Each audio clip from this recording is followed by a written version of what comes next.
Good morning. Socrates' defense, or the apology. As a matter of fact, gentlemen, I do not feel that it requires much defense to clear myself of Meletus' accusation. What I have said already is enough. But you know very well the truth of what I said in an earlier part of my speech, that I have incurred a great deal of bitter hostility, and this is what will bring about my destruction, if anything does. Not Meletus nor Oneitus, but the slander and jealousy of a very large section of the people.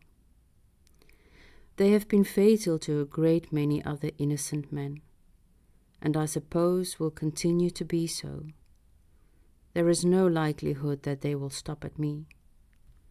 But perhaps someone will say, "Do you feel no compunction, Socrates, at having followed a line of action which puts you in danger of the death penalty?"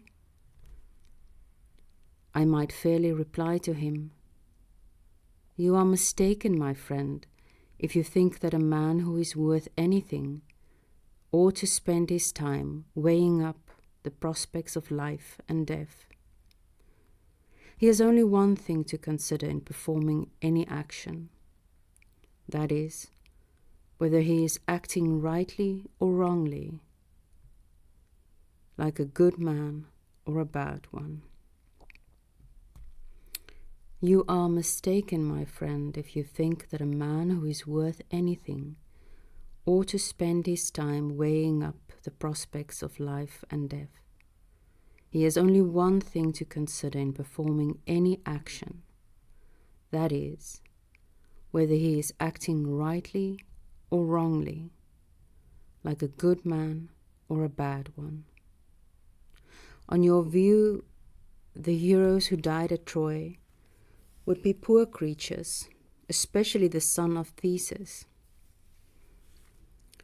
If you remember, made light of danger in comparison with incurring dishonor, when his goddess mother warned him, eager as he was to kill Hector, in some such of these words as these: "I fancy, my son, if you avenge your comrade Patroclus' death and kill Hector, you will die yourself. Next, after Hector, is thy fate prepared." Achilles, we're talking about here. When he heard this warning, he made light of his death and danger, being much more afraid of an ignoble life and failing to avenge his friends. "Let me die forthwith," he said, "when I have requited the villain, rather than remain here by the beaked ships to be mocked, a burden on the ground." Do you suppose that he gave a thought to death and danger?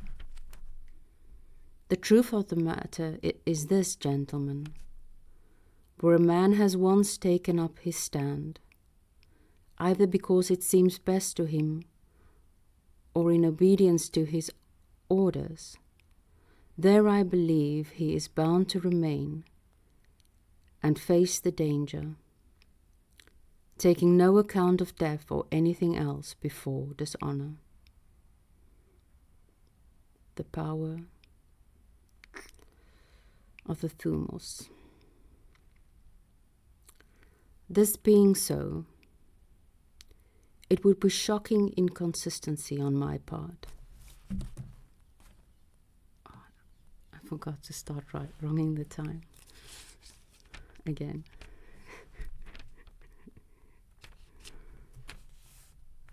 Gentlemen, if, when the officers whom you choose to command me assign me my position at Podeia and Amphipolis and Delium, I remained at my post like anyone else and faced death, and yet afterwards, when God appointed me, as I supposed and believed, to the duty of leading the philosophical life, examining myself and others, I were then, through fear of death or of any other danger, to desert my post.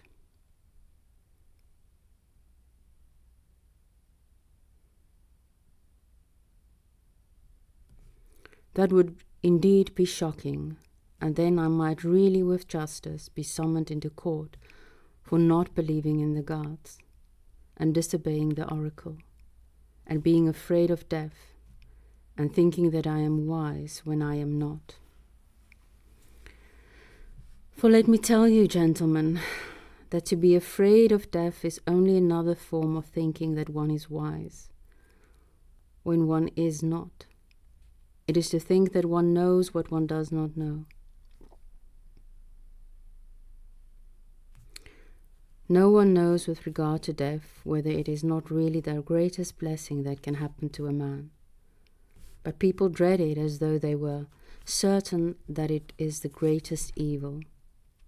And this ignorance, which thinks that it knows what it does not, must surely be ignorance most culpable.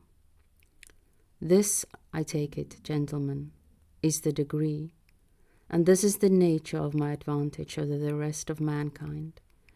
And if I were to claim to be wiser than my neighbor in any respect, it would be in this, that not possessing any real knowledge of what comes after death, I am also conscious that I do not possess it.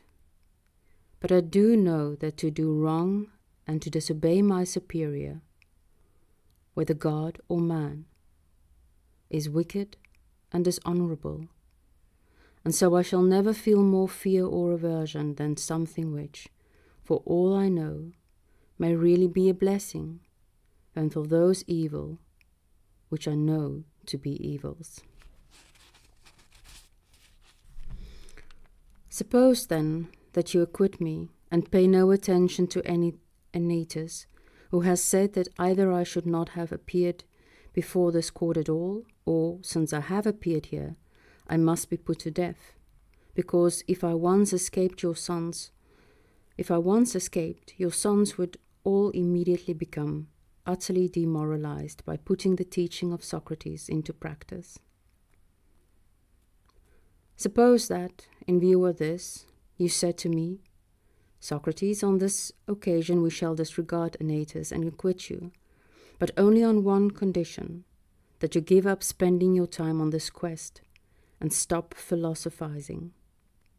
If we catch you going on in the same way, you shall be put to death.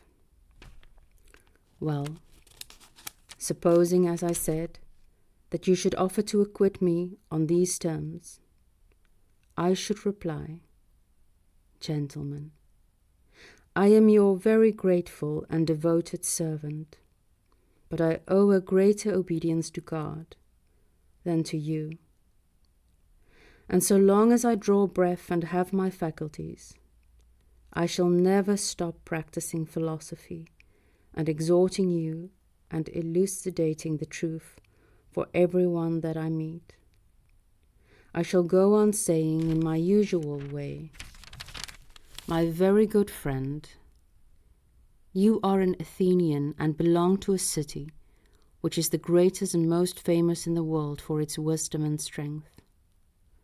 Are you not ashamed that you give your attention to acquiring as much money as possible, and similarly with reputation and honor, and give no attention or thought to truth and understanding and the perfection of your soul? Are you not ashamed that you give your attention to acquiring as much money as possible, and also reputation and honor, and give no attention or thought to truth and understanding and the perfection of your soul? And if any of you disputes this and professes to care about these things, I shall not at once let him go or leave him. No, I shall question him and examine him and test him, and if it appears that in spite of his profession he has made no real progress towards goodness, I shall reprove him for neglecting what is of supreme importance and giving his attention to trivialities. I shall do this to everyone that I meet, young or old, foreigner or fellow citizen, but especially to you, my fellow citizens, inasmuch as you are closer to me in kinship. This, I do assure you, is what my God commands, and it is my belief that no greater good has ever befallen you in this city than my service to my God. For I spend all my time going about trying to persuade you, young and old, to make your first and chief concern not for your bodies, nor for your possessions, but for the highest welfare of your souls, proclaiming as I go, wealth does not bring goodness, but goodness brings wealth and every other blessing, both to the individual and to the state. Now, if I corrupt the young by this message, the message which seemed to be harmful, but if anyone says that my message is different from this, he is talking nonsense. And so, gentlemen, I would say, you can please yourself whether you listen to Annatus or not, and whether you acquit me or not. You know that I am not going to alter my conduct, not even if I have to die 100 deaths. Order, please, gentlemen. Remember my request to give me a hearing without interruption. Besides, I believe that it will be to your advantage to listen. I am going to tell you something else, which may provoke a storm of protests. But please restrain yourself. I assure you that if I am what I claim to be, and you put me to death, you will harm yourself more than me.